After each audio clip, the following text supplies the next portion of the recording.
урматтуу Садыр Нуркожоевич, мен сизди кандай урматтап, башымды кара жанымды карчырдым эле. Түндө эртең менен саат 5-те мага бир байке чалып алып, балам инсульт болуп калды деп ыйлап атат. Жапаровдун жанындагы кошомат кылгандар кимдер? Ачык кайрылууга жооп болобу? Калысбек Жумаканов баштаган бир топ кызматкерлер кармалды. Алар мамлекетке 31 миллион сомдук зыян келтирилгени аныкталды. Казакбаев каражат табуунун айла амалын издөдө. Кечээ ал Казакстандын тышкы иштер министри Мухтар Тилөөберди менен жолукту. Премьер-министр Садыр Жапаровдун камактагыларга амнистия берүү ниети коомчулукта кайчы пикир жаратты.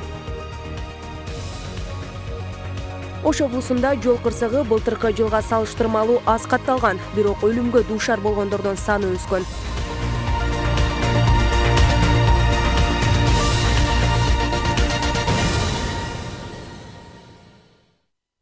Өлкөдө жана дүйнөдө болуп жаткан акыркы кабарлар менен тааныштырабыз. Аты жөнүм Айганыш Туратбек кызы, саламатсыздарбы? Улуттук электр станциялар ишканасы Бишкек жылуулук электр борборундагы азыркы кырдаал тууралуу айтып берди. Жылуулук борборундагы иш графиги саат 15:15 калыбына келтирилгени белгиленди. Өткөн суткада ишкана 2 миллион 878 миң киловатт-саат электр энергия иштеп чыккан. Ошондой эле жабдыктар дагы мурдагыдай иштеп жатканы кошумчалады. Эске салсак, Бишкекте кечээ 29 ноябрда саат 13:14 чамасында массалык түрдө жарык өчө баштаганы байкалган. Анын айынан светофорлор иштебей жол тыгыны жаралган. Ал эми Бишкек жылуулук электр борбордон оргуштап буу чыккан. Ветеринардык жана фитосанитардык коопсуздук боюнча мамлекеттик инспекциясынын жетекчиси Калысбек Жумаканов менен кошо мекемеге караштуу башкармалыктын, бөлүмдүн жана лабораториянын башчылары кармалды. Бул тууралуу 30 октябрда улуттук коопсуздук боюнча мамлекеттик комитеттин басма сөз кызматы кабарлады. Мекеменин маалыматына караганда, кармалгандар туруктуу коррупциялык схема түзүп алышкан деп шек саналууда. Атайын кызмат азыр соттук териштирүү жүрүп жатканын, мамлекеттик сатып алуу системасы аркылуу малды эмдөө үчүн биопрепараттар жана вакцина сатып алууда мамлекетке пайдасыз келишимдер жең ичинен түзүлүп, бюджеттен акча өнөлгөнүн кабарлады. Эсеп палатасынын аудити бруцеллезго каршы вакцина сатып алуу боюнча бир эле фактынын негизинде мамлекетке 31 миллион сомдук зыян келтирилгенин аныктаганын кошумчалады. Түндүк электр ишканасынын кызматкерлеринин жоон тобу 30 октябрда иш таштап, өкмөт үйүнүн алдында каршылык акциясына чыкты. Алар ишкананын жетекчисин алмаштырууда мыйзам бузулганын, саясий оюн болуп жатканын айтышууда. Акциянын катышуучулары менен жолугушууга чыккан өкмөттүн өкүлү Марат Чулпонкулов энергетиктарды жумуш ордуларына кайтып барууга чакырды. Маселени атайын комиссия түзүп териштирүүнү, отурумдук жетекчиликке өздөрүнүн ичинен убактылуу бирөөнү дайындап турууну сунуш кылды. Сунушка ылайык комиссиянын курамына мамлекеттик мүлк фондунан, кесиптик кошундар уюмунан нааразычылык акциясына чыккан тараптан 3 киши кире турган болду. Өлкөдөгү кадр маселеси элдин нааразычылыгын жаратууда. Мындай билдирүүнү Садыр Жапаровдун эң жакын тарапташтарынын бири Бакай Кашкарбаев айтып чыкты. Ал учурда президенттин милдетин аткарып жаткан премьер-министр Садыр Жапаровго ачык кайрылуу жасады. Кашкарбаев өз сөзүндө Садыр Нуркожоевич, эл кадр саясатына нааразы. Тазалаңыз, ким жолтоо болуп жатат, ажыдар болгондон сактаныңыз. Сотторго нааразы болгон инвесторлор ыйлап жатат. Менин телефонумду тешип салышты. Сиздин жаныңыздагы кошоматчылар туура эмес маалымат жиберип жатат. Куйругуңузду тазалаңыз, мага 10 мүнөт бөлүп кабыл алыңыз деген. Бул багыттагы биздин каналга берген эксклюзив интервьюсун толук сунуш кылабыз. Биринчи сунуш. Урматтуу Садыр Нуркожоевич, сизге элдин үнү жетпей калды тилекке каршы. Эл нааразы болуп атат сизге. Бизге ушул туңгуйка эмне болуп тыгылдык? Ушул чындыкты, акыйкатты жана тегереңиздегилер жеткирбеген үчүн ошондой болду. Садыр Нуркожоевич, элдин үнүн укпай калдыңыз. Жетсе дагы туура эмес жетип атат сизгечи маалыматтар. Урматтуу Садыр Жапаров, элдин үнүн угуңуз. Күнүгө 1 сааттан элге убакыт бериңиз, элди кабыл алыңыз. Эл эмне болуп атат? Тетиякта көлдөгү бир туугандарыңыз кайнап жатат. Баары нааразы болуп атат, элдин баары. Кадровый саясатка нааразы болуп атат аябай. Эмне үчүн моундай эле келе берет? Эмне колуңузду байлап атат? Айтыңызчы. Садыр байке ким мишайт этип атат сизге? Ким мишайт этип, ким бут тосуп атат? Айтпайсызбы? Элге эле ачык-ачык айттыңыз. Азыр элден жашыра албайсыз. Эл деген саясатта такшалып бүткөн уже. Ал баягы заман бүткөн жөн эле. КТР кулду кулак тушалап коет, болду ошо менен эле жүрө берет деген. Ал заман бүттү. Биринчи сунушум. Экинчи сунуш, конституциялык реформага барам дедиңиз, туура, барыш керек, өзгөртүш керек. Ошо реформаны аткарчу киши сизсиз. Бирок бул реформаны жалпы элдик талкууга салыңыз. Тетияк эле бир кишилерди чогултуп алып, алар кучка болуп алып эле жаза бербесин. Эл менен кеңешип кылгыла. Кыргызда жакшы сөз бар. Кеңешип кескен бармак оорубайт дейт. Ошо бармакты кесип салсак да оорубайт. Себеби бул бармак кеңешип туруп кесилген бармак. Бул экинчи сунуш. Үчүнчү сунуш. Эч качан Кыргыз Республикасында бир да бийлик бутагына узурпациялык жол берилбесин. Алтынчы, сот реформасын баштайлы срочно. Сот реформасын баштаңыз. Мына мен коомдук элдик көзөмөлдөп кыймыл ачып баштадым эле. Колдоп атат, жакшы, офиста бердиңиз, рахмат аныңызгачы. Бирок сиздин колдооңуз көрөк. Мени элдин астына чыгарып туруп көргөсүңүз. Могу Кашкарбаев деген бакай менин коомдук кеңешчи кылып алыңыз. Мен жаман кеңеш бербейм сизге. Жапаровду башкаларды алгыча мени алыңыз жаныңызга. Мен кууйм ошо бузуку 200-дүнүн баарын кууп чыгам жаныңыздан. Бул алтынчы сунуш. Жетинчи сунуш. Соттор, инвесторларга бут тоскон соттор. Мага деген ушуга чейин эле 5-6 инвестор келип, көз жашын агысып, акчаларыбызды жедирбейдик. Кыргыздын чиновниктери миллиондоп жеп алыптыр ошолордун акчаларын. Миллиондоп жеп алыптыр. Урматтуу Садыр Нуркожоевич, мына мага күнүгө документ келип атат, күнүгө колума документ түшүп атат. Ошонун баарын көрүп туруп, ана мен сизге үнүм жетпесе, сизге кире албасам, 10 мүнөткө да убактыңыз жокпу? Мени кабыл алганга, урматтуу Садыр Нуркожоевич. Мен сизди кандай урматтап, башымды кара жанымды карчырдым эле. Түндө эртең менен саат 5-те мага бир байке чалып алып, балам инсульт болуп калды деп ыйлап атат. Садыр байке, ошо соттун акыйкатсыздыгынан баласы инвалид болуп калды. Депрессияга түшүп калыптыр ошол бала. 6 саат 5-те ким ыйлады? Чалып алып угуп шок болдум мен. Могу прокуратура, жогорку сот, ГК муну тартипке салыңыз, иштесин. Чочкодой эле жата берип, бийликте отуруп алып, эмне кылып атышат булар? 20 күн болду бийликке келгенине. 20 күн. 8 сааттан санаганда эле 80 саат эмне кылды булар? Эмне жакшылык кылды? Кыргыз элине эмне жакшылык кылды? Отчет берсин 20 күнгө. Мен талап кылам 20 күнгө. Ар бир структура отчет берип чыккыла. Ар бир күнүңөргө. Эмне кылдыңар? Кыргыз эли күтүп атпайбы Садыр байке?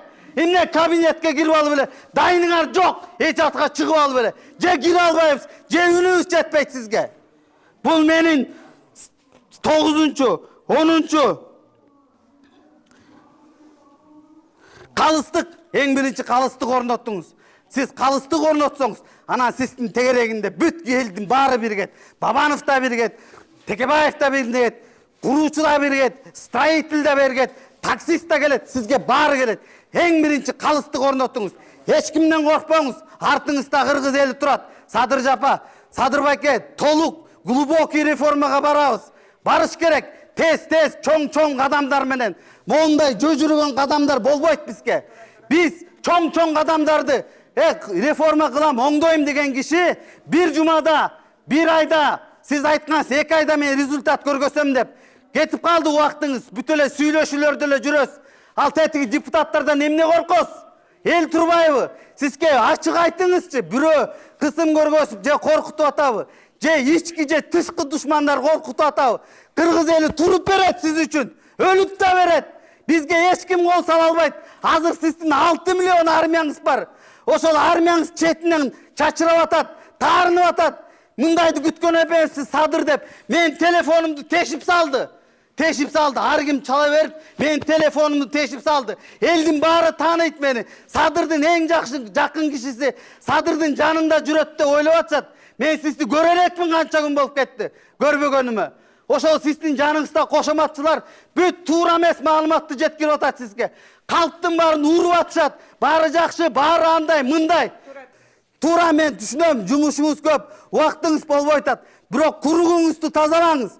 Курукта бүт бузукулар тегеректеп чырмап алды сизди. Саат Бүгін болбосо, ертең мені қабыл алыңыз, мен елдің атынан кирем сізге.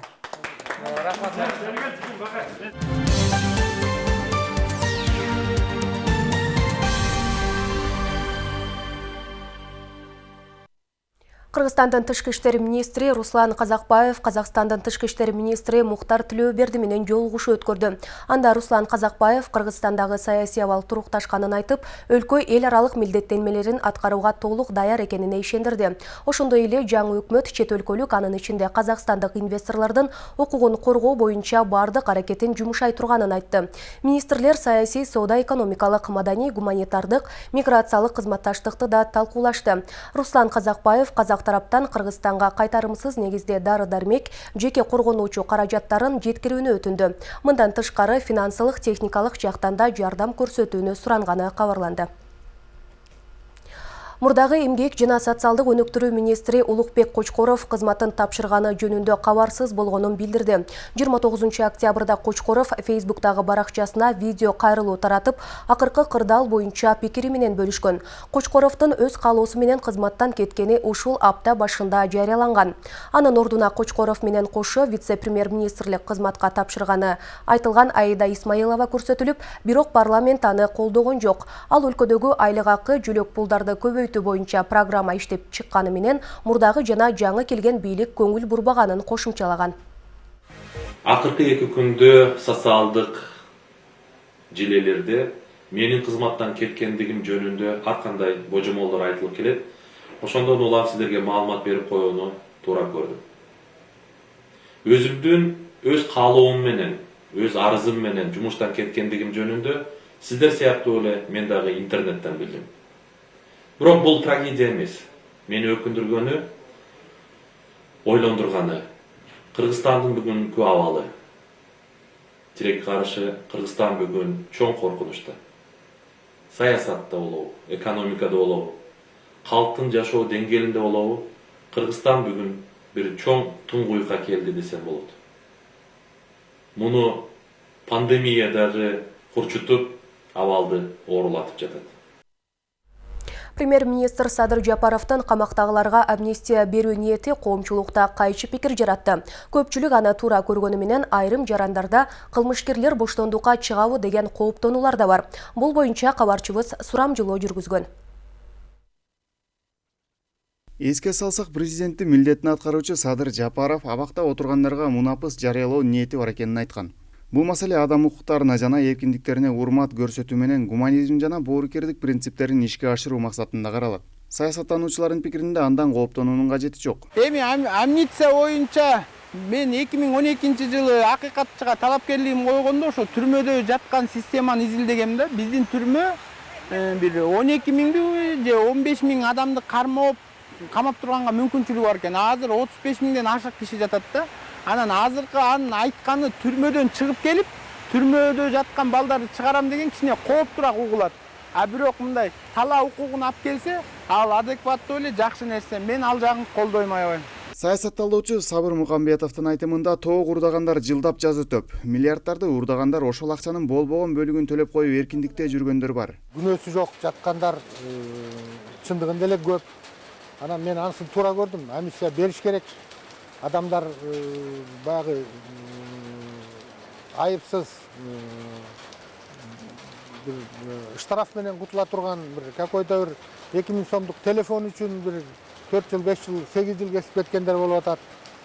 Анан ал миллиарддарды урдагандар болсо кайра кутулуп кетет экен. Ошон үчүн мен ал амнистия идеясын колдойм туура. Бир гана бизде эмес, чет өлкөлөрдө да абактагыларга болгон мунапыс нормалдуу көрүнүш. Жалган жала менен жеңил бейбаштыктардын кесепетинен өмүрүнүн бөлүгүн темир тор артында өткөргөндөргө жеңилдик берүү буга чейин Кыргызстанда да бир нече жолу орун алган. Анда жашы улгайгандар, мүмкүнчүлүгү чектелгендер түрмөдөн бошотулган. Мындай айтканда, атайын тыкыр текшерүүдөн өтүп, комиссиядан өтүп, анан мындай татаал процесс менен болчу иш, ошондуктан бул жагы туура эле деп ойлойм. Садыр Жапаров менен жолугуштук. Жолугушканда ал өзү түрмөдө бир нече жыл жатып калган адам катары ушул бейгүнөө, күнөөсү жок эле ар кандай бир себептер менен жатып калгандар жөнүндө айтып, ушулардын баардыгын комиссиядан өткөрүп, ушуларга амнистия берели деп айтты да. Кыргызстанда жалпысынан 32 абак бар. Алардын 15-и жатак колония, 12-си кадимки түрмөлөр. Мындан тышкары 7 тергөө абагы бар. Тергөө абактарында иши сотто каралып жаткандар отурса, жатак колонияга соттолгондор жумасына бир ирет келип, каталып коюп кете берүү укугуна ээ. Кыргызстан боюнча жаза өтөп жаткандардын ичинен 8 миңдей түрмөлөрдө отурат. Ал эми 340-ка жакыны өмүр бою эркинен ажыратылгандар. Ильяс Анарбай уулу, Нурбек Жеңишбек уулу, Нурньюз, Бишкек.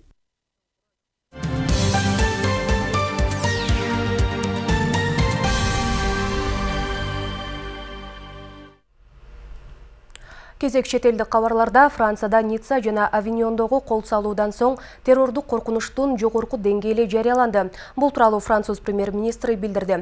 Минск шаары эскертүүсүз түрдө бир канча өлкөлөр менен чек арасын жапты. Буга эмне негиз болгон?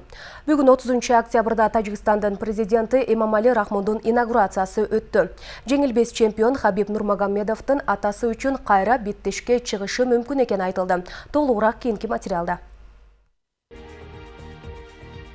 Бүгүн 30-октябрда Тажикстандын президенти Эмомали Рахмондун инаугурациясы өттү. Салтанатты Тажикстандык мамлекеттик каналы түз алып берди. Улут сарайында Эмомали Рахмонго президенттик белгилери ыйгарылды. Андан ары иш-чара Кохи-Самон улуттук комплексинде уланды. Шайлоо жана референдум өткөрүү боюнча борбордук комиссиянын башчысы Бактиёр Худоярзода өлкө башчысына президенттик күбөлүк. Ал эми Тажикстан Республикасынын конституциялык сотунун төрагасы Абдулхавиз Ашурзода президенттик бийликтин символу Тажикстан президентинин белгисин тапшырды. Эскерте кетсек, Эмомали Рахмон 2020 жылдын 11-октябрында 5-чи жолу президент болуп шайланган. Ал 90% добуш менен шайлоодон утуп чыккан.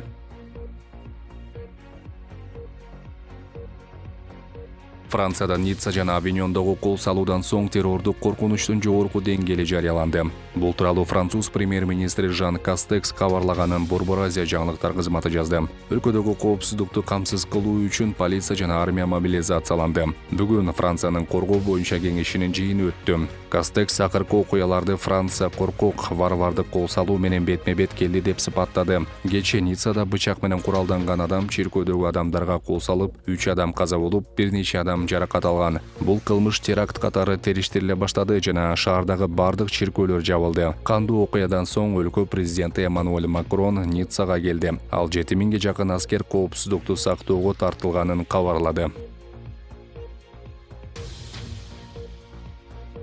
Минск шаары эскертүүсүз түрдө Литва, Латвия, Польша жана Украина менен чек арасын жапты. Беларусь мамлекеттик чек ара комитети чек аралардын жабылышын коронавирус инфекциясынын жаңы түрүнүн тарашы менен түшүндүрдү. Кечээ өлкө президенти Александр Лукашенко, эгер бул өлкөлөрдөн агрессиялык реакция болсо, армия анын мизин кайтарууга даяр экенин билдирген. Лукашенко Америка Кошмо Штаттарынын мамлекеттик катчысы Майк Помпео менен сүйлөшүп, ага Польша, Литва, балким Украина тараптан кыймыл болсо жооп берерин эскерткенин айткан. Ошол эле күнү ал бул өлкөлөр менен болгон чек араларын бекемдөөнү тапшырган. Швецияда акчанын ак колдонуу төмөнкү көрсөткүчкө чейин түштү. Бул тууралуу Business Night басылмасы жазды. Мал болгондо жүгүртүүдөгү нак акчанын жалпы наркы өлкө ички дүң өнүндүрүшүнүн 1% гана түзөт. Бул бүткүл дүйнө жүзү боюнча эң төмөнкү көрсөткүч. Швецияда майда гана төлөмдөр накталай жүргүзүлөт. Бирок кандай майда соода өтө сейрек кездешет. Шведтер, айрыкча улгайган адамдар төлөмдөрдү тиркемелер, кредит картасы же уюлдук телефон аркылуу жүргүзүшөт. Айрыкча мындай төлөм пандемия учурунда өзгөчө көп колдонулган. Нак акчанын жоктугуна байланыштуу банктар менен дүкөндөрдөгү тоноолор жокко эсе. Бирок кибер алдамчылык фактыларынын саны, анын ичинде төлөм карталарын бузуп кирүү, банктын маалыматтарын уурдоо көбөйүүдө. Анткени менен накталай эмес эсептөшүүлөрдүн принципиалдуу каршылаштары да бар. Алсак, Кэш-Риот уюмунун мүчөлөрү согуш же башка кризис болуп кетсе, электрондук тутумдар иштебей калса, өлкө эмне болот деген суроону өлкө бийлигине дамамат берип келишет.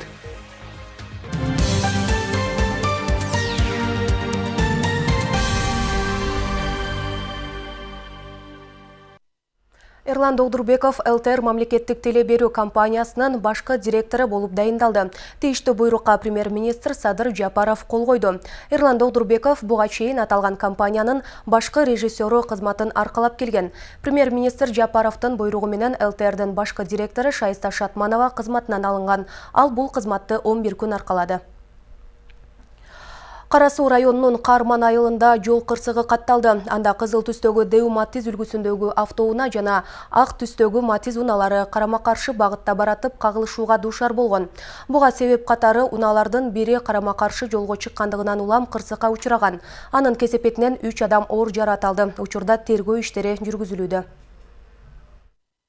2020 жылдын 29 октябрь күнү Бишкек Ош автожолунда Карман айылында дагы ушундай эле жол кырсыгы катталды. Жол кырсыгынан 3 адам жаракат алып, азыркы күндө ооруканада. Алар дагы ошо ылдамдыкты ашырып, кубөт эрежесин бузгандан болуп атат. Азыркы учурда мастыгы мас эместиги такталууда. Ал боюнча экспертиза дайындалып, экспертизада.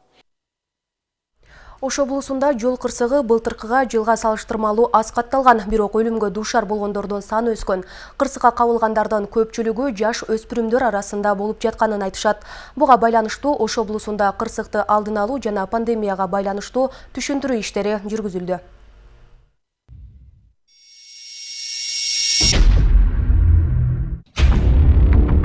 Ош облусу боюнча быйыл жол кырсыгы былтыркы жылга салыштырмалуу аз катталган. Анткени менен катталган кырсыктын аягы кейиштүү абалда болууда. Бир авто кырсыгынан 2-ден 4кө чейинки жарандар оор жаракаттан улам бул дүйнөдөн кош айтышат. Кырсыктарды болтурбоо жана алдын алуу боюнча Ош облусунда тынымсыз түшүндүрүү иштери да жүргүзүлүүдө. Бул кырсыктын келип чыгышынын негизги айдоочулар тарабынан жол берүү эрежелерин таксаттаган. Азыр биз өздүк курам менен Оштогу башкармалык жетекчиликтери менен макулдашып, түнкү автоунаа, баксыз ролдоо деген рейдтерди уюштуруп атабыз.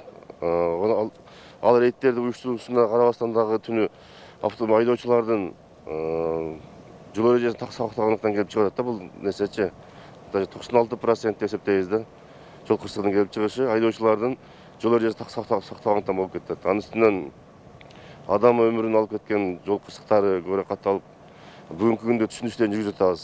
Афазбек Маткасымов өзгөн Бишкек жолунда 27 жылдан бери такси кызматында эмгектенет. 1993 жылдан бери үй бүлөсүн айдоочулук менен багат. Алыс жолго чыгуу кооптуу болгону менен андан башка аргасы жок экенин айтат. Ал эми жолдо болуп жаткан кырсыктар техниканын көбөйгөндүгүнө жана өлкөдөгү жолдун тардыгы менен байланыштырат. Эси завод, фабрика болгондо биз вообще бармак эмеспиз Бишкекке. Эртең менен ишке барып кайтара келип, бала чаканын алдында отурмакпыз да. Жокчулуктун айынан болуп атат бардык нерсе. Азыр эми мындай да, техника көп. Айрыкча мына фуралар узарып жолду ээлейт. Жол кичине бизде, нестандартный. Ушунун айынан ошону обгон кылабыз деп анча-мынча неме болуп атат. Повороттор көп бизде. Жол темир болуп калса берди, ГАИ тарабынан ар бир жол кырсыгына колдоо жүргүзөбүз. Ne sebepten oldu, gelip çıkış sebebi izdeyiz de. Oşunda 96% şoförlerin aydoçlar günüsüne oldu. 96%. Жол кырсыгынан улам өспүрүм балдар жана жаш муундагылар арасында каза болгондордун саны көп болууда. Буга байланыштуу кырсыкты алдын алуу максатында жана учурдагы пандемияга байланыштуу Ош облусу боюнча тынымсыз рейд жана үгүт иштери өткөрүлүүдө. Мындан улам райондордо атайын посттордун саны көбөйтүлгөн. Ошон үчүн баарыңыздар масканы тагып, режимди сактап,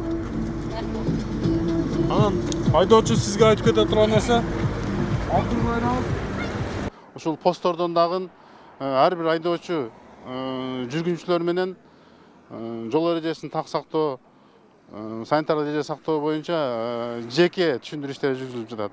Ошондуктан мен убакыттан пайдаланып, жалпы коомчулуктан, элдерден суранып кетип элем, ушул жол эрежелерин так сактаса. Ош областы боюнча быйыл былтыркы жылга салыштырмалуу жол кырсыгы аз санда катталган. Өткөн жылы жалпы 505 жол кырсыгы катталса, быйыл 450 кырсык катталган. Каза болгондордун саны былтыры 86 болсо, быйыл 101 адам өлүмү катталган. Ал эми жаракат алгандардын саны былтыры 900 киши болсо, быйылкы жылы 654 киши катталган. Ал эми өспүрүмдөр арасында каза болгондордун саны былтыры 7 болсо, быйылкы жылы 13 өспүрүм жол кырсыгынан улам бул дүйнөдөн кош айтышкан. Нурзада Сыдыкова, Адилет Нышанбаев, Нурньюс. Экологиялық таза продукция атамекендик өндүрүүчүлөрдүн негизги локомотиви. Бул багыттагы иштер алгылыктуу жүрүүдө. Алай районунун Бүлөлү айыл өкмөтүндө сүттү кайра иштетүүчү цех ишке кирген. Анда 5 кызматкер жумуш менен камсыз болуп, күнүнө каймак, быштак, айран жана башка сүт азыктарын өндүрүшөт. Эми алдыда тоо карагатынан кыям даярдоону көздөп жатышат. Кененирээк кийинки тасмада сөз болот. Аймактарды өнүктүрүү жылынын алкагында ишке ашып жаткан долбоорлор кубантарлык деңгээлде. Анткени Алай районунун Бүлөлү айылында жергиликтүү эл үчүн жакшы шарт түзүлгөн. Элеттиктер мал чарбачылыгы менен алектенгендиктен сүттү кайра иштетүүчү цех ачылып, азыркы күндө табигый азыктарды өндүрүшүүдө. Сүттү алып, бул жерден йогурт, сметана, кефир, творог жасайбыз дагы. Бул жака уютабыз, аппараттын ичине уютабыз. Бул жерде 8 сааттан 10 саатка чейинки убакта сакталат. Андан кийин алып, даяр продукцияны мынау жабдыктын ичине сактайбыз. Цех күнүнө 50 литр сүттү кайра иштетет. Алынган сүттөн алгач лабораториялык текшерүүдөн өтөт. Андан соң сүт башка азык өндүрүүчү кийинки иш процессине жүрөт. Өндүрүлгөн продукция кайра жергиликтүү элди тейлейт. Цех чакан болгону менен бул жерде 5 кызматкер иштейт. Аймакта 513 кожолук бар. Элеттиктер негизинен мал чарбачылык менен жан багышат. Алардын бири Бактыгүл Хушева өзүнүн кичмекенде мындай цехтин иштеп жатканына кубанат. Бир чети жумуш орду менен камсыз болсо, экинчиден табигый таза азыктарды өндүрүүгө көмөктөш экенине кубанат. Бул жерде ал тазалоо иштерин аткарат. Бул сүттү кайра иштетүү цехи биздин айыл эл үчүн аябай жакшы болду. Көп адамдар иш менен камсыз болду. Жумуш убактысы эртең мененки саат 8ден баштап кээде түнү саат 12-1ге чейин, кээде 2-3гө чейин созулуп кетет. Себеби биз аны холодильниктерди ушу саатына карап үзүп эме турушубуз керек да. Башында сүттү элден топтоо бир аз кыйынчылык туудурган, бирок азыр жергиликтүү калк үчүн көнүү шадатка айланды. Бирок план боюнча цех 250 литр сүттү кайра иштетип чыгарууга ыңгайлашкан. Топтолгон сүт аз болуп жаткандыктан алдыда сүт багытында уйларды көбөйтүп, өзүнчө фирма түзүү максат турат. Ошондой эле башка дагы айыл чарба продукцияларын өндүрүү планы бар. Ушул ферма уюштуруп, ушул жердин өзүнө сүт багытындагы ушуну сүттүн өзү менен камсыз кылып, анан биз Оштогу сүт чыгарган цехтер менен дагы байланышып атабыз. Жана Алай Куу жетип атыр дегендер бар экен, алардын баарын кыдырып келдик. Ошолорго да сүттү камсыз кылып берсек жакшы болот эле деген ниетте ушул долбоор даярдаганбыз. Кудай буйрса мамлекеттик тарабынан азык-түлүктөрдө ар кандай жеңилдетилген нерселер каралып атпайбы өндүрүшкө деп. Ошолорго даярдап атабыз. Кудай буйруп ошолорубуз ишке ашып калса, муну толук кандуу иштетип, анан цехти чоңойтобуз. Бүткүл дүйнөлүк азык-түлүк программасынын негизинде колго алынган долбоор жыл башында ишке кирген. Жергиликтүү бийлик имарат бөлүп оңдоп түзүү иштерин колго алса, Япон элчилиги 15 000 АКШ долларын керектелүүчү заманбап жабдыктар менен камсыздаган. Нур телеканалынын кызматкерлери тарабынан даярдалган жаңылыктар мына ушулар болду. Бизди социалдык тармактардан да күзөтүңүз. Ал үчүн экрандагы даректерге катталууну унутпаңыз. Сиздер менен мен Айганыш Туратбек кызы болдум. Амандашканча.